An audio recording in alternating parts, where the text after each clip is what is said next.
You know Emmy and Golden Globe winner Jane Seymour for her unforgettable roles on TV, in movies, and on the Broadway stage. But she's actually just as accomplished in the art world, and she is here in our area. Aunyea spoke with her about her visit.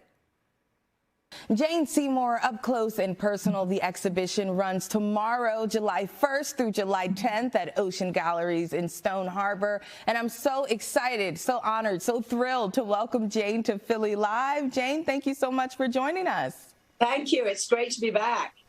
Absolutely. Jane, first tell us all about your work that is on display and what you want people to know about the exhibition. I would say this is probably one of the best I've ever had. The Ocean Galleries in Stone Harbor have put together their entire gallery with my work. I think there are 127 pieces there. There's everything. There's like a retrospective of some of the early works. There's a lot of brand new work, abstracted pieces that people have never seen before. There's a large collection of open hearts, which people know about, like my necklace that people know about.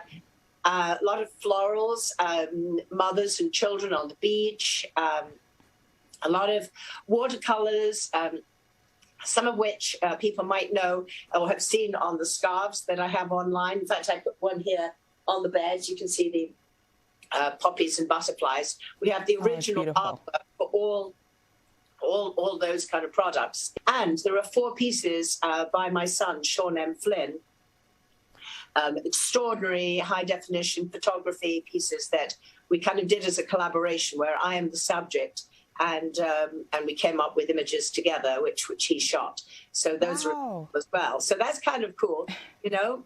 It sounds like you were inspired by so many things around you, including working with your son. I love that. Speaking of opening up your heart with us through your art, your Open Hearts Foundation was founded in 2009. Why did you want to start that, and who exactly benefits from it?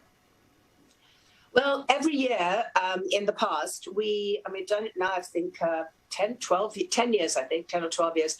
What we do is we usually find somebody or people who have been through a challenge in life and use that as an opportunity to make change for other people. So this was where the Open Hearts came from. It was my mother's kind of message to me and my sisters that everyone in life has challenge. And when you do, the natural thing is to close off and not let anyone know. And if you do that, it can eat you alive. You know, it's like an old record with a scratch in it. But if you can accept even the unacceptable, open your heart and reach out to help someone else, you have purpose. And when you have purpose, that brings purpose into your life and gives you the chance to feel love and to connect. Wow, we love it. Well, Jane Seymour, Up Close and Personal, the exhibition runs tomorrow through July 10th at Ocean Galleries in Stone Harbor. Jane, thank you again for joining us on Philly Live and sharing your art and passion with us. I just have to you're welcome. I just have to let you know that I just randomly tested positive the other day, yesterday. So I am praying and hoping I will. I'm here in Philly. I will be there come hell or high water, either personally, if I'm allowed to, or because right now I'm stuck here, or otherwise I will be there on the screen talking to people live. Oh, well, either way you make your presence, it's going to be appreciated, Jane. We're just glad that you were able to make it out down here. Thank you.